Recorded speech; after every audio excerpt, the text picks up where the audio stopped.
Take it, Ann. Hi!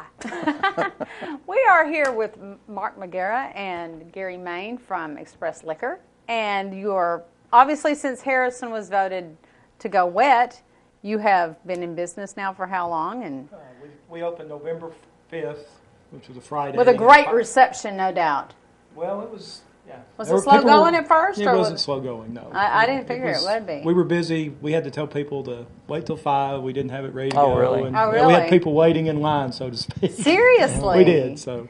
Now, you have a unique situation. They have a drive all the way through, right? Drive-through. You don't have to get out of your car? Drive-through, bad weather, rainy weather, cold weather, just drive on in. And it kind of works out because the old business, the old building there used to be the car wash. Correct. So there's a drive-through there. It's not actually a drive-through. It is a drive-in. You drive in, and then you drive out. So. But you probably kind of need to know what you're purchasing when Sure, you we'd do like to that. come in and look around, see what we have. We brought a few things today to talk about. Okay. We'll talk about some of the unique things that you did bring I'll do today. that. I'll start with this one. This is Elijah Craig Kentucky Straight Bourbon Whiskey. Okay. Let's get a close-up of that. Okay. I'll hold that like that. And I'm going to start with that one and give you a little background on Elijah Craig.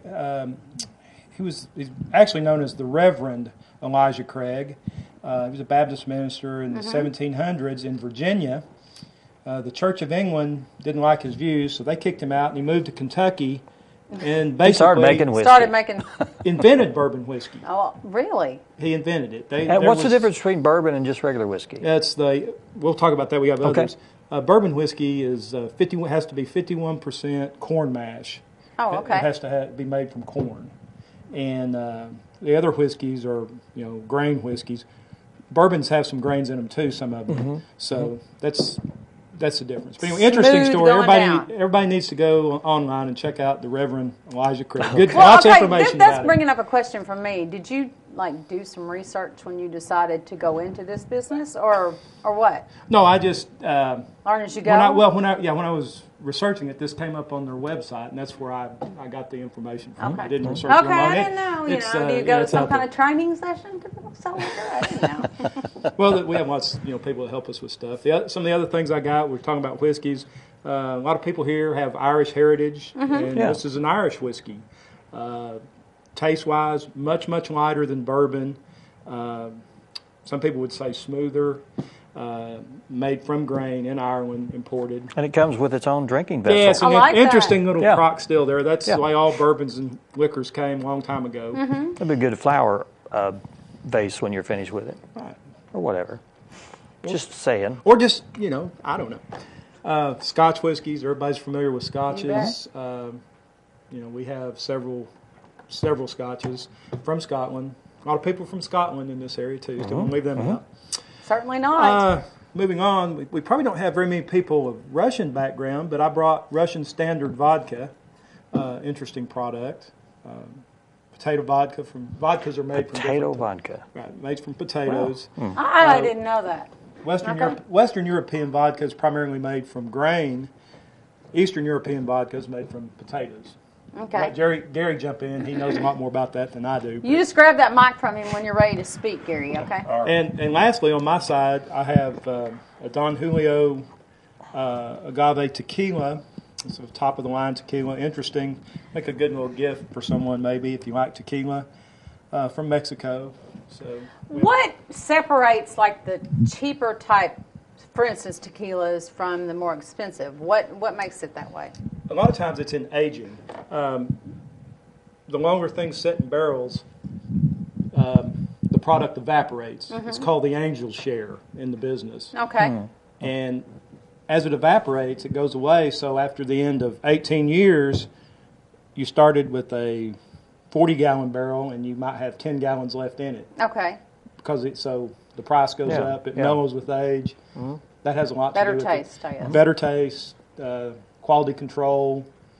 Lots of issues separate the difference in prices. Does it have any effect on the canister you put it into? I mean, I know they used to put beer in old wooden barrels.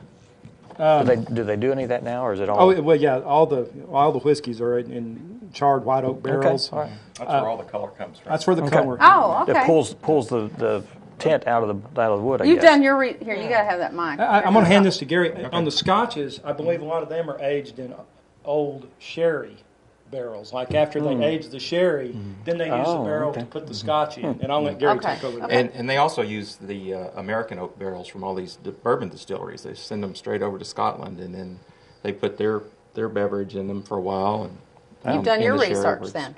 It's an amazing process. I mean, all of the liquors actually start as a beer, where they fermented the corn or whatever. Didn't know that. And then when you come off, you basically have moonshine to start with on all of these different liquors. And then depending on how they process them, it changes.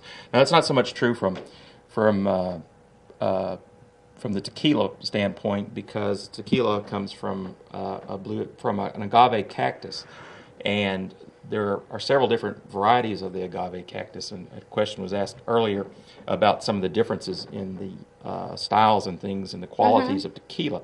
The blue agave produces the highest quality tequilas, so that's one thing to always look for on those. And then it comes down to the number of times distilled and various things from there on. And then you have different types based on aging, whether it be a silver or a reposado or a año type tequila, and that depends on how long it's been inside of an oak barrel. Who'd have thought? So I had no idea. As you start researching all these different liquors, it's really fascinating. What we basically have in the liquor store is just a world of flavors. I mean, there's every single flavor you can imagine. I mean, we have beers with raspberry in them. We have beers that are brewed more like a wine style, so that they're very chocolatey because they've been made from just malts that are almost burnt. If you imagine, think of it as coffee, and you have all the different roasts of coffee.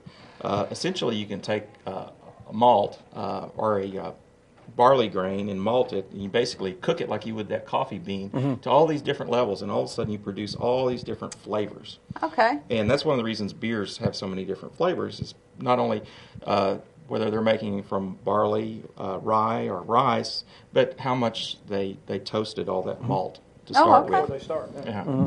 And Now, we have a wine section right here. Let's talk about some of the wines. wines are really what I've done for the last 30 years. Actually, Mark calls me the wine doctor, but I actually do have a PhD in food science, and I specialized in wine production. So I know a lot more about the production end of wine and growing grapes and all that type of thing, more so than in the retail end. But what I brought today were several different styles of wines. It's kind of representative. This is a sparkling wine from Spain. And a few years ago, we had to start not calling sparkling wine champagne anymore, because of Champagne's actually a region in France, so they have a trademark on that name. Okay. Even Russia this year acknowledged that they can't call sparkling wine champagne. So everything says sparkling wine on it now. This is from the Cava region of Spain, and it's a very nice style of sparkling wine. It would taste just like a champagne would from France. Okay. But the holiday season's coming up, so we stock quite a few different champagnes. We have from inexpensive champagnes up to some of the more expensive varieties in the store. And generally in the wine section, we've got things from about $6 on up to $70. And of course, if you have some interest in some particular wine, and it's available from the distributors in Arkansas, we'll be glad to bring that in for you and get those wines for you. Well, one thing you are not showing here are beers. And I'm sure you sell a lot of beer. We have a lot of beer and lots of different kinds, but I just neglected to bring them in. That's fine. We have beers from Oregon, we have beers from Colorado, we have beers from St. Louis, we have beers from Texas, and we have beers from all over the world as well, overseas. But the microbreweries are very popular right now, and we stock, and it changes. Sometimes we'll have this, and then next time, so we have more variety. And when you say microbrewers, these are very small brewers that independently owned. Okay. Right. Yeah. Guys like us that decide, hey, we're going to go in the beer business. Yeah. And Well, the knowledge here, it seems like you need to. Well, I would encourage people, we're kind of running out of time, but I would encourage people to come in and talk with you, and you can help them individualize their needs and give them a little history or a little We'd be advice on. be happy to talk about it. I mean, we have ice wines, and the process for making ice wines is so completely different than some of these others. We have ports. Of course, we have just regular reds, regular whites, but some of them are like this cupcake. I always say give a cupcake for birthday. We carry the whole line of cupcake wines, and these all come in at less than $10. And they're very nice. This particular one's one of the newer ones that's been developed to have very, very soft tannins, and it tastes like chocolate. So we just have a world of flavors back there. And Will you ever do any taste testing?